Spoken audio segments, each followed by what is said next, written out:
ராணிப்பேட்டை மாவட்டம், இந்த மாவட்டத்தில் அமைச்சருடைய தொகுதி கேடு கட்டத்தனம். என்னை பொறுத்த வரைக்கும் ஒரு அமைச்சர் நினைச்சாரு என்ன பண்ணி இருக்கலாம். ஆனா இந்த அமைச்சர் அப்படி இல்லை. மக்கள் செத்தாலும் பரவாயில்ல, மக்களுக்கு எந்த பிரச்சனை வந்தாலும் பரவாயில்ல, எனக்கு வேண்டியது பணம், துட்டு, ஓட்டு. இப்படி ஒரு அமைச்சரை பார்த்திருக்கீங்களா யாராவது?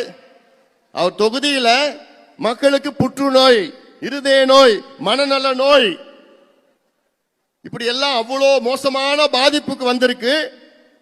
இது சம்பந்தமா நான் மட்டும்தான் அறிக்கை, நான் மட்டும்தான் போராட்டம். இது போட்டு எங்க வழக்கறிஞர் பாலுவை வைத்து நான் ஒரு வழக்கு போட்டிருக்கிறேன்.